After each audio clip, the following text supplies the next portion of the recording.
Selamat malam Bapak Ibu, saudara-saudari semua. Sebagai orang percaya, kita tentunya sering berdoa. Nah, doa apa yang paling pendek yang pernah Bapak Ibu, saudara-saudari ucapkan? Kalau pengalaman saya, doa yang pendek yang pernah saya ucapkan adalah terima kasih Tuhan. Tuhan, tolong saya. Tuhan, Engkau tahu siapa saya. Tuhan, berikan saya hikmat.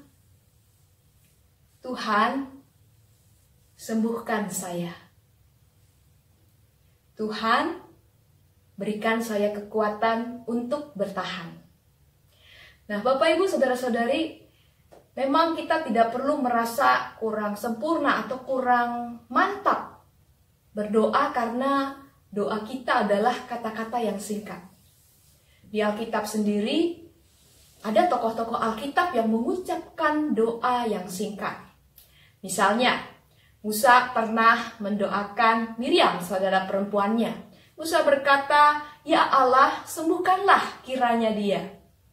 Lalu pemazmur pernah berkata, "Kasihanilah aku ya Tuhan, sebab aku merasa sesak." Kemudian Elia pernah berdoa seperti ini. "Ya Tuhan Allahku, pulangkanlah kiranya nyawa anak ini ke dalam tubuhnya." Kemudian Yesus juga pernah berdoa. "Ya Bapa, ampunilah mereka, sebab mereka tidak tahu apa yang mereka perbuat." Lalu Rasul Yohanes juga pernah berdoa untuk sahabatnya seperti ini. "Saudaraku yang kekasih, aku berdoa semoga engkau baik-baik dan sehat-sehat saja dalam segala sesuatu, sama seperti jiwamu baik-baik saja." Yang penting di dalam doa bukan soal panjangnya kata-kata atau pendeknya kata-kata, tetapi yang utama adalah kita mengucapkan kata-kata itu dengan penuh iman dan ketulusan kepada Tuhan. Bapak Ibu, saudara-saudari yang dikasihi Tuhan, di Prancis ada desa kecil yang bernama Teisse. Nah, di Teisse ini ada komunitas Kristen yang sering menyanyikan kata-kata yang pendek sebagai doa mereka. Komunitas ini didirikan oleh Bruder Roger. Dalam pengalamannya sebelumnya, Bruder Roger menemukan bahwa di antara orang-orang Kristen sendiri itu begitu banyak perbedaan. Jelas dengan denominasi gereja yang berbeda-beda. Memang perlu ada kesatuan dan perdamaian menurutnya. Kemudian atas inisiatifnya didirikanlah satu komunitas atau persekutuan ekumenis dengan penegasan pada prinsip hidup, kebersamaan, saling membantu, dan hidup dalam perdamaian. Nah, orang-orang muda Kristen dari seluruh dunia itu banyak berdatangan untuk berziarah ke Teisse. Mereka duduk bersama, bernyanyi bersama, dan berdoa bersama. Cara beribadah mereka juga didominasi dengan nyanyian singkat yang berulang-ulang. Nyanyian dalam komunitas Teisse ini bisa menjadi sebuah doa yang sifatnya meditatif atau perenungan. Nah, dalam komunitas Kristen, seperti kita sekarang ini, berdoa dan bernyanyi adalah suatu hal yang biasa, apalagi dalam ibadah. Doa dan nyanyian selalu dibedakan. Namun, dalam ibadah Teisse, doa dan nyanyian selalu menyatu. Dalam kitab-kitab Mazmur juga bisa kita temukan bahwa doa dan nyanyian menyatu. Seorang bapak gereja bernama Santo Agustinus pernah berkata, "Qui cantat bis orat." Yang artinya, dia yang bernyanyi dengan sungguh sama dengan berdoa 2 kali. Orang yang sedang bernyanyi sungguh-sungguh adalah orang yang sedang menyuarakan sebuah bahasa atau kata-kata yang tidak hanya sebuah bahasa lisan sederhana. Orang yang bernyanyi adalah mereka yang berkata-kata disusun dengan berima. Jadi kata-kata ini disusun dengan berima dan berirama. dalam susunan nada yang harmonis. Dinamika yang dapat membangkitkan emosi, jiwa, juga disertai dalam kata-kata. Jadi, orang yang menyanyikan lagu, ia mengucapkan kata-kata sekaligus sambil dihayati dalam kesatuan harmoni antara pikiran dan perasaan. Karena itu, ia yang bernyanyi itu melebihi ia yang berkata-kata. Ia yang bernyanyi dengan sungguh-sungguh sama dengan berdoa 2 kali. Bapak, Ibu, saudara-saudari yang dikasihi Tuhan, saya mengajak Bapak Ibu untuk berdoa sambil bernyanyi. Kita menggunakan buku nyanyian pelengkap Kidung Jemaat, ya, di mana di dalam PKJ ini lembar-lembar terakhir dari lagunya berisi lagu-lagu TC.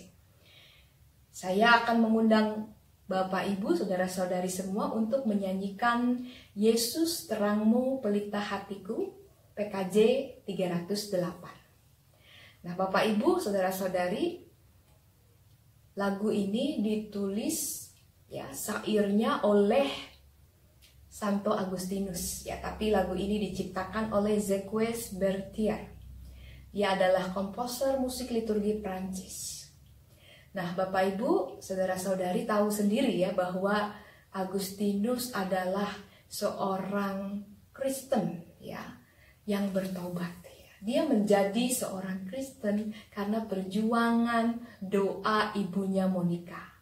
Ia yang dulu tinggal dalam kegelapan dengan kehidupan daging, kemudian mengalami terang Kristus lewat pertobatan dan pembacaan kitab suci. Nas Alkitab yang menjadi dasar pertobatannya amat terkenal. Roma 13 ayat 13 sampai 14. Begini bunyinya. Marilah kita hidup dengan sopan seperti pada siang hari. Jangan dalam pesta pora dan kemabukan. Jangan dalam percabulan dan hawa nafsu. Jangan dalam perselisihan dan iri hati.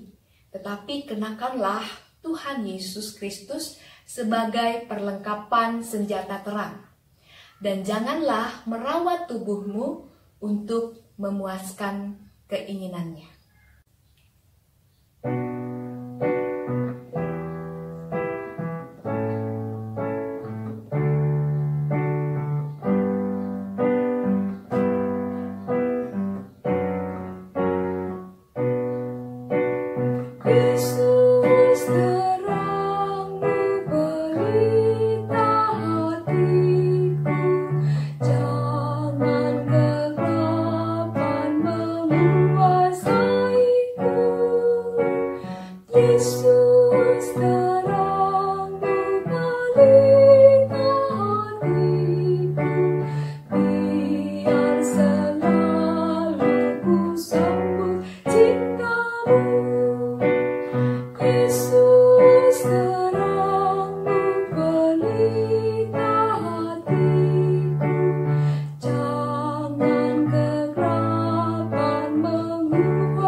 Bapak, Ibu, saudara-saudari yang dikasihi Tuhan, kadangkala kita sudah tidak tahu lagi bagaimana kita harus berdoa. Saya mau doa apa hari ini ya? Atau kita merasa jenuh berdoa dengan mengungkapkan kata-kata. Itu pertanda bahwa kita harus bernyanyi, Bapak, Ibu. Mari kita bernyanyi dengan sungguh-sungguh. Pilih lagu rohani yang mewakili ungkapan hati Bapak, Ibu, ya, saudara semua, untuk saudara komunikasikan dengan Tuhan sebagai doa saudara. Nah, Tuhan Yesus memberkati kita. Amin.